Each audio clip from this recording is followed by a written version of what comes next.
Innocent Witness adalah film Korea yang dirilis tahun 2019, menceritakan tentang seorang gadis autisme yang menjadi saksi tunggal pembunuhan. Film ini menceritakan Im Ji-woo, seorang gadis SMA yang menderita autisme. Pada malam hari, dia melihat kakek di seberang rumahnya dibunuh oleh bibi asisten rumah tangga, yaitu Oh Miran. Hal tersebut membuatnya sangat ketakutan. Di sisi lain, Yang Sun-ho merupakan pengacara yang dikenal memiliki skill mumpuni dalam hal negosiasi. Dia ditunjuk oleh atasannya untuk menjadi wajah bagi firma mereka. Hal tersebut tentu kabar yang menggembirakan bagi Sun-ho, yang berusaha melunasi hutang ayahnya yang kini menderita penyakit Parkinson. Sun-ho diminta menyelesaikan kasus pro bono, di mana ia bertugas menjadi pengacara Oh Miran yang merupakan tertuduh atas kematian majikannya yang tewas dengan kondisi kepala terbungkus plastik. Sun-ho bertemu dengan Oh Miran dan memintanya untuk berkata jujur kepadanya apakah dia benar membunuh majikannya atau tidak. Miran menjawab bahwa dia tidak membunuhnya. Justru dia mencoba untuk menolongnya. Sebagai pengacara, Sun-ho pun mempercayainya. Dia pun datang ke rumah Ji-woo, tetapi ibunya mengusir Sun-ho.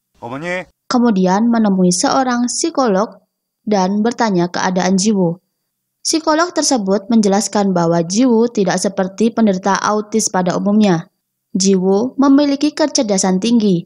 Sun-ho mulai mempelajari tentang autisme.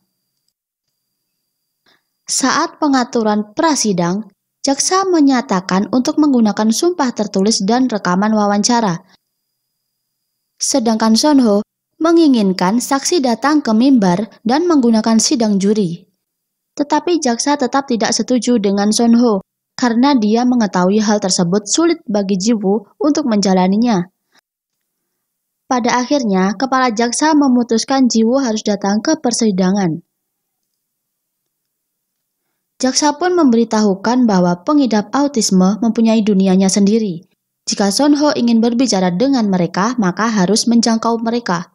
Sun-ho pun mulai datang ke sekolah Ji-woo dan mencoba mengajaknya bicara, namun dihiraukan. Shin-ye, teman yang selalu menemani Ji-woo di sekolah, memberitahu Sun-ho untuk memulai dengan hal yang biasa anak autis suka. Sidang pertama digelar. Ahli forensik mengatakan sangat tidak mungkin bahwa seorang wanita sehat berusia 43 tahun gagal merobek kantong plastik karena seorang pria tua berusia 80 tahun melawannya. Sun-ho kemudian memberikan perlawanan atas pernyataan ahli forensik dan memutar sebuah video di mana si kakek pergi ke swalayan untuk membeli butana yang merupakan salah satu bukti bunuh diri. Sidang pun ditunda selama 2 minggu.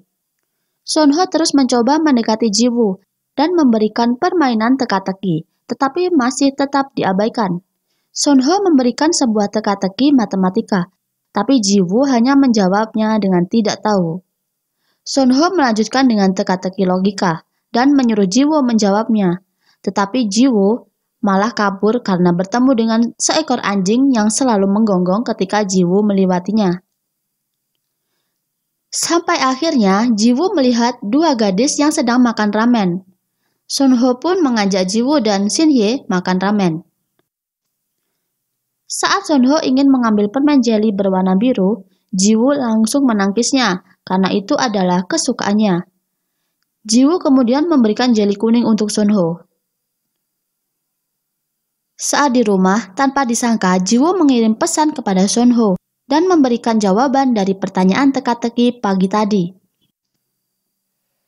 Kemudian, Sun-ho menelepon Ji-woo dan memberitahukan bahwa jawabannya benar, dan memberikan teka-teki lagi. Lalu Ji-woo langsung menutup teleponnya.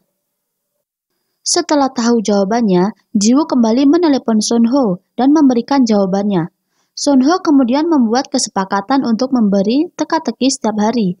Sun-ho akan memberikan teka-teki dan Ji-woo akan menjawabnya keesokan harinya pukul 5 sore. Ji-woo pun menyetujuinya. Saat jam pulang sekolah, Sun-ho selalu menunggu Ji-woo pulang. Tapi saat itu, Jiwoo tidak kunjung terlihat.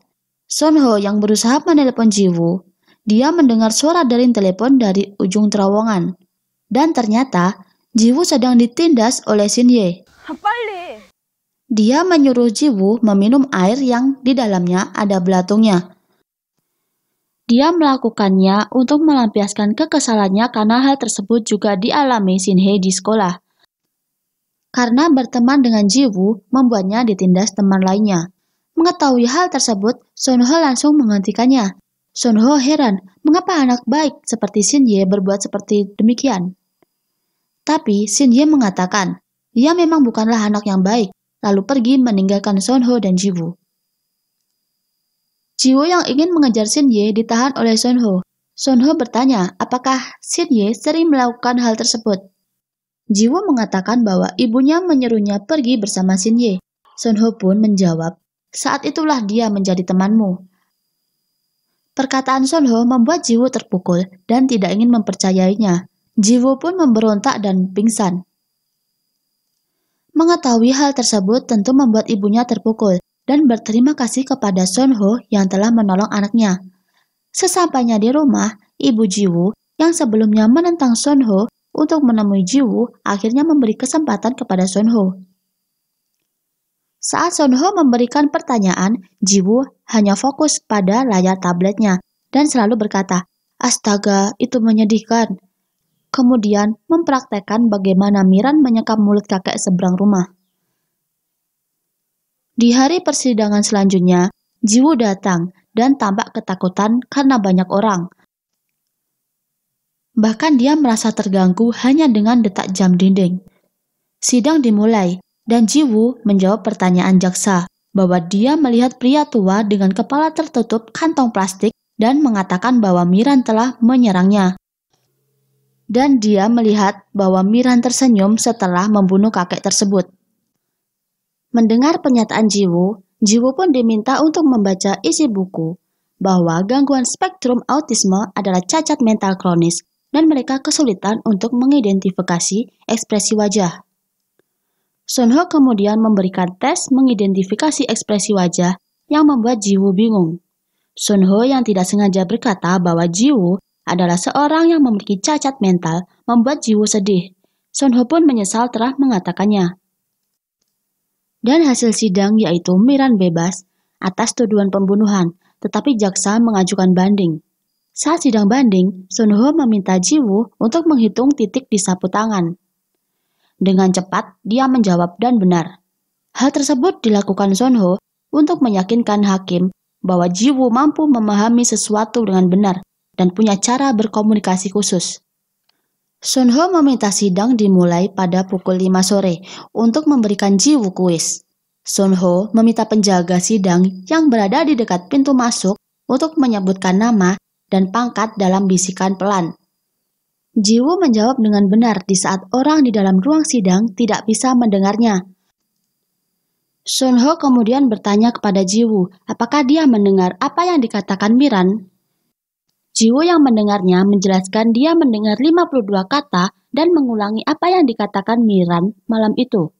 Dan benar saja, apa yang dikatakan Jiwoo berjumlah 52 kata. Sonho yang tidak membela kliennya membuat bosnya marah dan membuat keributan. Kemudian Sonho mengajukan pertanyaan kepada Miran, siapakah yang telah memerintahkannya untuk membunuh agar hukumannya berkurang. Tetapi Miran menutup erat mulutnya. Kemudian Sonho berkata dia akan membantunya supaya Miran dapat menemui kembali putranya.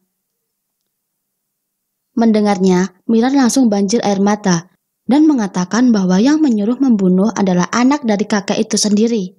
Hal itu dilakukan karena si kakek tidak memberikan warisan kepada anaknya dan menyumbangkan semua hartanya. Kasus telah usai, Jiwoo pindah ke sekolah khusus sesuai dengan saran Sonho. Jiwoo mengatakan semua temannya sangat aneh, namun dia merasa senang karena dia tidak harus berpura-pura lagi menjadi gadis normal.